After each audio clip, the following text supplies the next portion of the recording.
Mesdames et messieurs, bonsoir et bienvenue dans ce journal version française de Viva en cette soirée de mercredi 18 septembre 2024. Dans les actualités de ce jour, Roland Kobia, le nouvel ambassadeur de l'Union européenne à Madagascar, a présenté ses lettres de créance auprès du président de la République, Andry Rajoelina, ce matin, l'occasion de faire une revue des secteurs prioritaires dans le cadre de la coopération entre les deux parties. Par ailleurs, le nouvel ambassadeur britannique, Patrick Lynch, a également confirmé la volonté du Royaume-Uni de poursuivre sa coopération avec Madagascar. Plus de détails avec Jutkel Ranjanirin et Andrew Radjabe.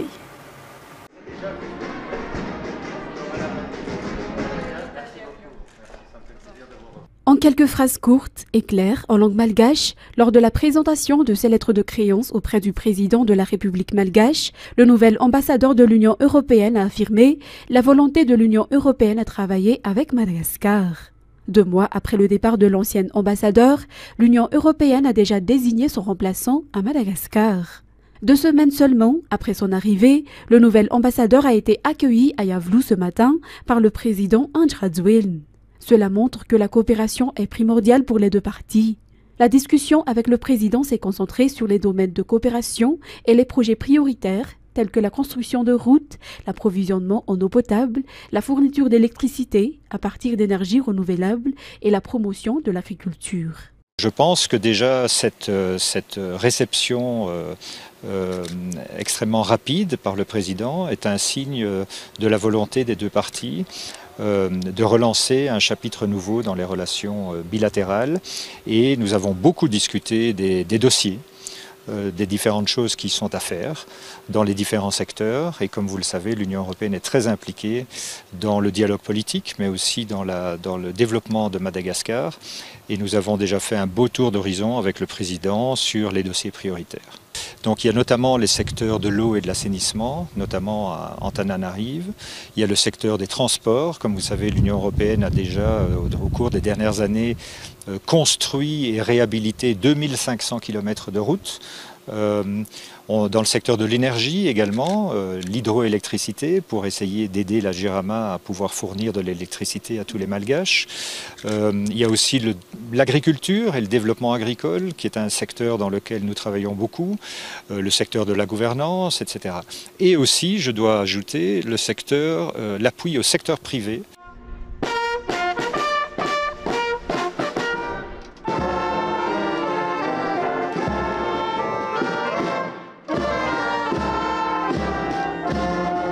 Le nouvel ambassadeur britannique, Patrick Lynch, a également évoqué les objectifs communs à atteindre grâce à la coopération entre les deux parties, notamment dans les secteurs de la santé, de l'éducation et de l'économie. L'un des objectifs majeurs est également d'encourager la coopération des investisseurs étrangers avec les locaux dans la lutte contre le changement climatique. L'ambassadeur britannique a également affirmé son soutien à la protection de l'environnement. Le Royaume-Uni est très fier de soutenir plus d'une centaine de projets à Madagascar par les billets de dizaines de millions d'euros chaque année.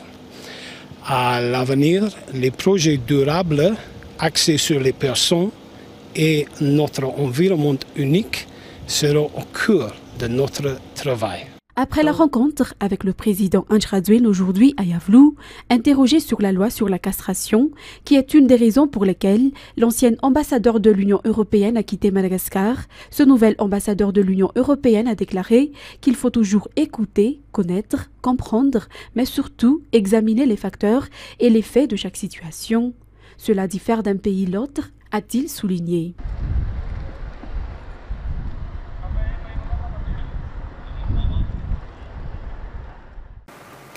Concernant les élections communales, 17 candidats ont déposé leur dossier de candidature aux communales dans les districts d'Amboïdjatchim et d'Avaradjan jusqu'à aujourd'hui. 2 de ces candidats sont des femmes. En général, les dossiers des candidats sont complets et le cas échéant, ils disposent encore de 48 heures pour le compléter avant que l'OVEC ne rejette leur candidature. Reportage signé Ruth Christelle Rakout Malal et Yves Janel. À l'OVEC d'Amboïdjatchim, 9 candidats ont déposé leur dossier de candidature jusqu'au milieu de la matinée. En général, tous les dossiers apportés par les candidats étaient complets, a indiqué le responsable, à l'exception d'un conseiller qui n'a pas fourni son certificat de régularité fiscale. Néanmoins, ce dernier dispose de 48 heures avant que l'OVEC rejette sa candidature, selon toujours les explications. Le district d'Ambujachim compte 24 communes et 5 d'entre elles ont jusqu'à présent des candidats. Du côté du district d'Avarajan, 8 candidats se sont présentés dans 6 communes sur les 16 qui constituent cette circonscription. Les dossiers sont minutieusement examinés avant le dépôt pour éviter les allers-retours, ainsi qu'un éventuel rejet, a précisé le responsable. Le maire sortant de la commune d'Agadke, Rizzarazona de l'Irmar, fait partie de ceux qui ont soumis leur candidature ce jour à l'OVEC de Nansan. Il estime qu'il y a encore beaucoup à faire dans la commune dont il a la charge. Outre Rizzarazona, Marino Rakutmalal, candidat de l'Irmar dans la commune d'Anusia Varach, a également déposé son dossier de candidature. Ils étaient assistés par le député Irmar élu dans le district, Radav Thierry, et les autres candidats maires dans ce district. Par ailleurs, seulement 2 femmes se sont présentées pour ces élections municipales dans ces 2 districts. Dans un tout autre sujet, le ministère des Travaux publics se prépare déjà à affronter la saison des pluies. Il y a eu aujourd'hui une réunion du ministre avec les directeurs régionaux de son département pour discuter des stratégies efficaces à mettre en œuvre pour faire face à la saison des pluies et aux cyclones. Reportage de Rad Ramadanzatouf. Avec l'arrivée prochaine de la saison des pluies et des cyclones, il est indispensable d'anticiper les risques. Ainsi, chaque directeur régional a reçu la consigne d'établir une liste des infrastructures vulnérables pour mieux prévenir les catastrophes. Une réunion regroupant les directeurs régionaux des travaux publics qui s'est tenue ce matin à l'Ininfra à l'Arbi sous la présidence du ministre. L'objectif principal était de fixer les priorités pour les mois à venir. Le ministre des Travaux publics, Rafitson Richard Théodore, a introduit une nouvelle approche dans la gestion des infrastructures publiques. Et désormais, les directeurs régionaux jouent un rôle central dans la résolution des urgences sans attendre systématiquement l'intervention du ministère central. C'est également une forme de la décentralisation effective.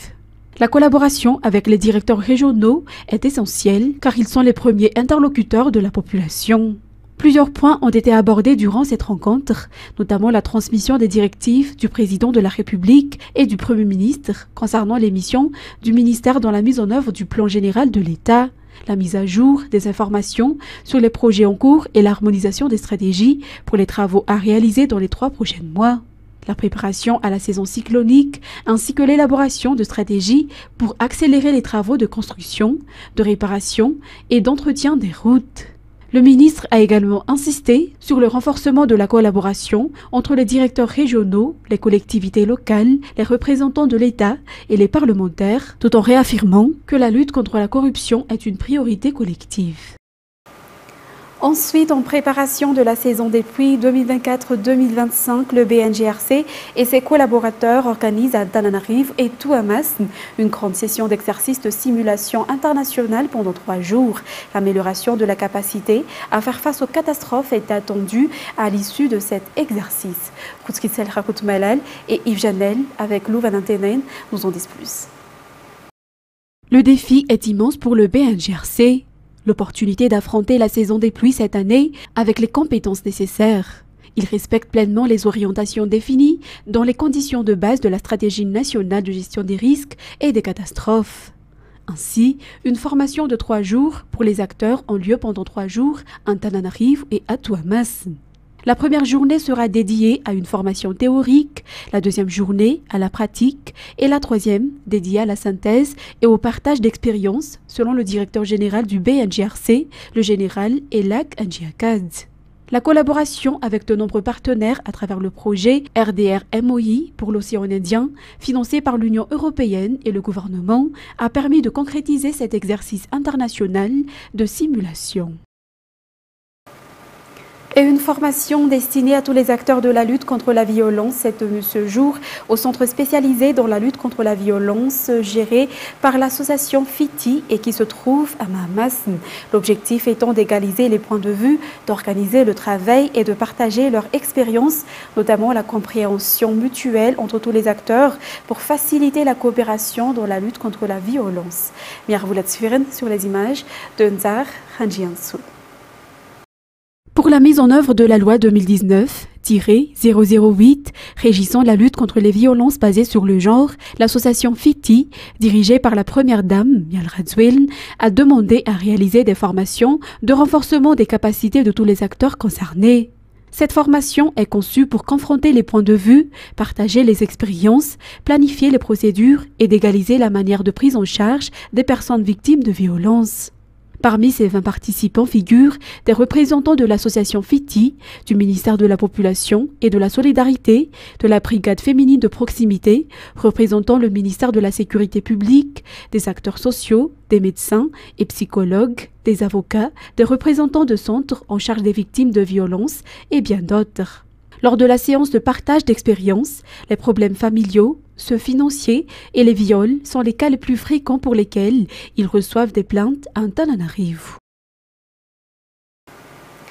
La ministre de l'Enseignement supérieur et de la Recherche scientifique, la professeure Lula Chamina, a reçu la délégation de l'Institut de recherche pour le développement, ou IRD, conduite par son directeur général délégué, Gilles Pécassou, aujourd'hui 18 septembre. Cette rencontre entre les deux parties a été marquée par le début d'une collaboration renouvelée et porteuse d'espoir pour le secteur de la recherche scientifique à Madagascar et a permis à la ministre de partager ses priorités pour le pays en matière de développement et de recherche, notamment en matière de formation des enseignants-chercheurs.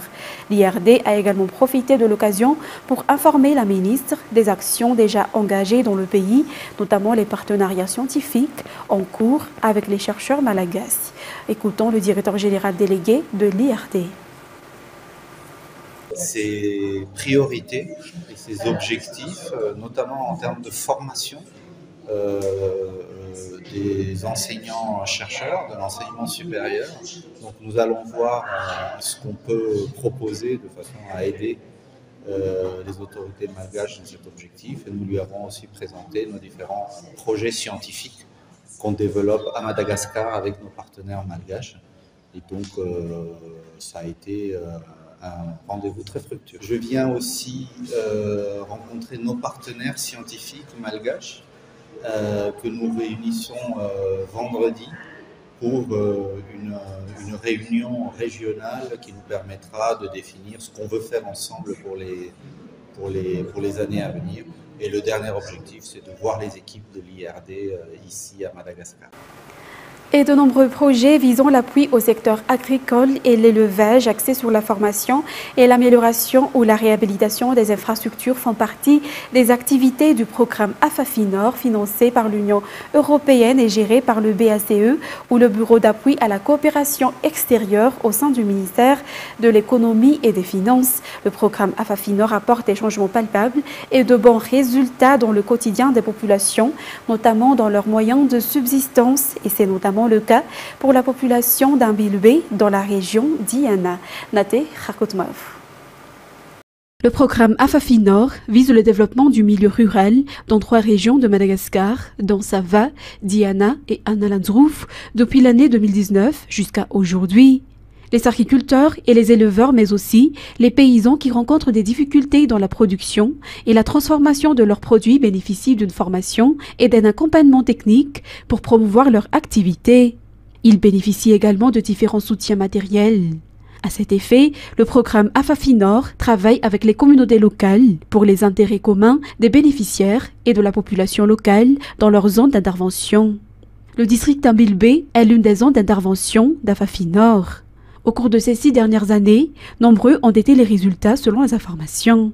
Selon le régisseur du projet Ambilbé, il a eu plusieurs réalisations, notamment le remplacement et la mise en place de grilles de protection, de siphons, la réhabilitation du canal Stella. Il a également des appuis institutionnels pour la région et les directions régionales de l'agriculture, de l'élevage, de la pêche, de l'environnement, de l'eau et l'assainissement, ainsi que la nutrition. En termes de résultats, il y a eu la formation de 54 paysans facilitateurs pour la riziculture, 30 pour le katakat et 25 pour la pisciculture dans la région d'Iana, selon toujours le régisseur du projet. Ces bénéficiaires ont en outre reçu des équipements et des matériels. Par ailleurs, 18 points d'eau ont été mis en place par Afafinor avec SAF FJKM dans la région, tandis que 3127 ménages ont été soutenus dans 5 communes du district d'Ambilbé à travers des formations sur l'élevage et l'agriculture. Des dotations de semences et de géniteurs pour l'aviculture ont également été effectuées. Enfin, près de 6000 enfants bénéficient des 22 CNC ou centres nutritionnels communautaires dans le district d'Ambilbé. Pour pouvoir atteindre ces objectifs, le programme Afafinor s'est entièrement axé sur la coopération entre les agences gouvernementales pour la planification des tâches. Dans le district d'Ambilbé, 11 communes bénéficient de ce programme financé par l'Union européenne. À noter que le BACE, au Bureau d'appui de la coopération extérieure au sein du ministère de l'économie et des finances, coordonne les financements de l'Union européenne à Madagascar, financements qui ont permis de mettre en œuvre des programmes comme Afafinor et bien d'autres. Ce financement fait partie du FED ou Fonds européen de développement qui s'élève à 492 millions d'euros. Poursuivant dans la capitale, de nombreux enfants et jeunes ne disposent pas encore d'acte de jugement supplétif. Ce document qui marque l'identité d'un citoyen et dont la procédure doit être effectuée dans les 30 jours après la naissance de l'enfant. Le premier arrondissement procède actuellement à l'opération de délivrance d'actes de jugement supplétif afin que ceux qui n'en disposent pas puissent jouir de leurs droits fondamentaux. Reportage sur les images de Anzar Khadzanravel.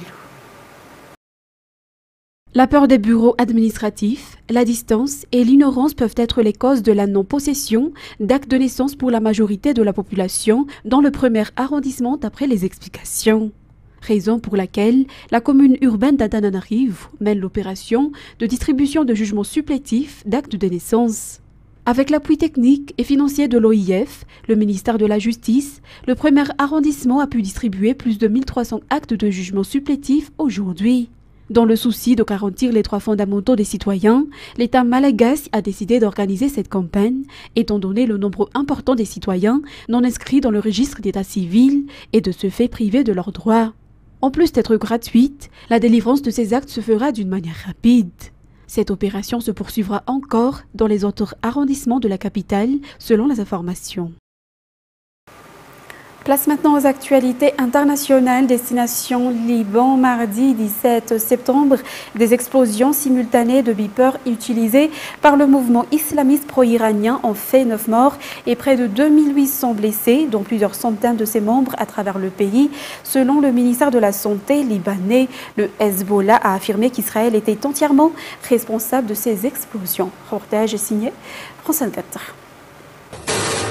Comment des beepers ont pu exploser dans la même heure à travers le Liban et en Syrie. Selon plusieurs sources ainsi que le New York Times, le Hezbollah aurait commandé plus de 3000 beepers à une entreprise taïwanaise appelée Gold Apollo. Et le journal précise, citant des sources américaines, « Les beepers ont été modifiés avant d'atteindre le Liban. Le matériel explosif, environ 56 grammes, a été installé à côté de la batterie dans chaque beeper. Un interrupteur a aussi été installé, pouvant être activé à distance pour déclencher l'explosion. » La plupart des beepers commandés par le Hezbollah seraient des AR-924 résistants à l'eau, comme celui-ci présenté sur la chaîne YouTube officielle de Gold Apollo. Au siège de l'entreprise taïwanaise, le fondateur de Gold Apollo déclare que les appareils n'ont pas été fabriqués à Taïwan, mais en Hongrie, sous licence par une entreprise appelée BAC KFT. Cette entreprise coopère et travaille avec nous depuis environ 3 ans. Ils voulaient fabriquer des beepers et m'ont demandé s'ils pouvaient utiliser notre nom. La plupart des experts excluent le fait que la batterie seule aurait explosé à cause d'un défaut de fabrication ou d'un piratage. Ensuite, en Polynésie française, la saison des baleines dure de juillet à novembre. Durant cette période, il est possible d'approcher et même de nager avec les baleines à bosse qui viennent se reproduire et mettre bas dans le sud de l'océan Pacifique. Mais cette activité lucrative en plein essor soulève interrogations et craintes pour la santé des cétacés. France 24.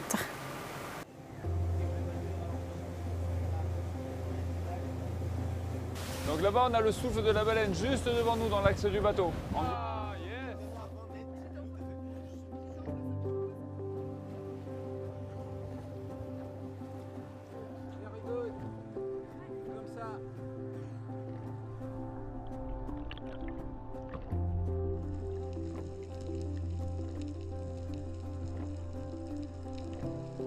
C'est un des derniers endroits sur la planète où on a le droit de les observer de si proche. On a des distances réglementaires qui sont de 100 mètres avec le bateau. On a aussi l'opportunité de se mettre à l'eau avec. La population va très bien, donc c'est vraiment une énorme opportunité, une belle chance de pouvoir les observer. Le reste de l'année, elles sont sur leur zone d'alimentation qui est tout autour du pôle sud. On les retrouve en Polynésie française, Tonga et les îles Fidji. C'est vraiment spécifique à l'individu.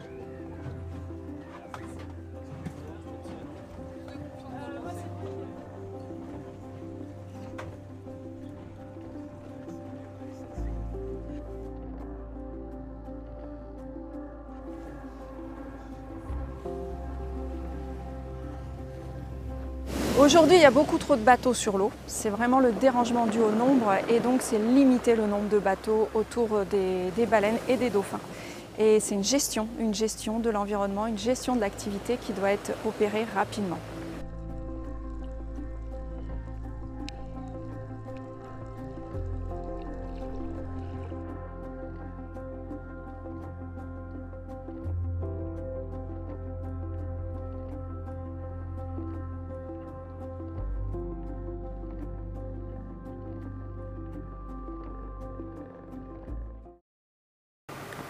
Est présenté pour la première fois lors de la foire de Verdun, le camion ClimateSense abrite une chambre climatique mobile unique au monde permettant d'aller pendant 30 minutes tester la réalité d'un quotidien où il ferait 50 degrés. France 24.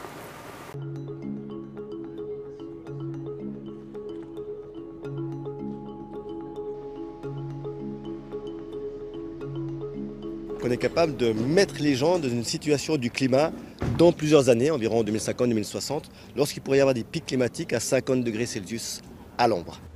C'est vraiment une simulation de je vais marcher. Et donc on fait vivre cette situation aux personnes qui rentrent dans la chambre climatique pour qu'elles prennent conscience de ce que ça représente de vivre à cette température.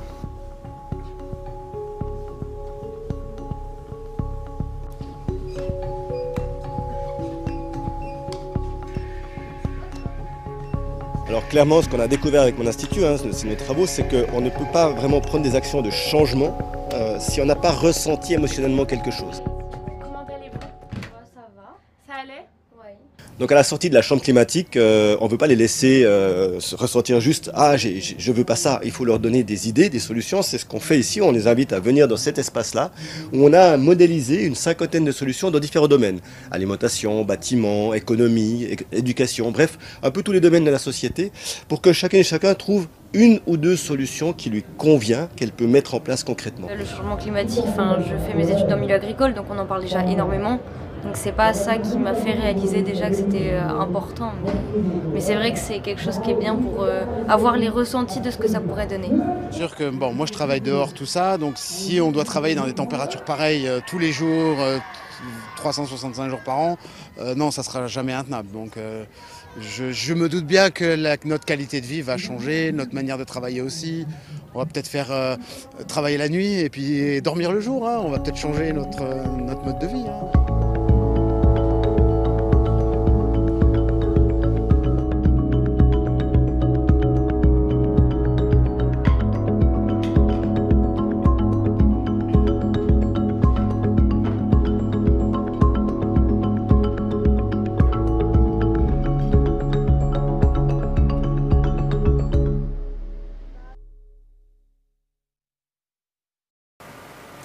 Et c'est avec ce reportage que nous terminons cette édition d'aujourd'hui, mesdames et messieurs. Nous vous remercions de votre fidélité et après cette édition, vous allez suivre la série Dynastie. Quant à moi, je vous donne rendez-vous demain pour de nouvelles actualités. Au revoir à tous.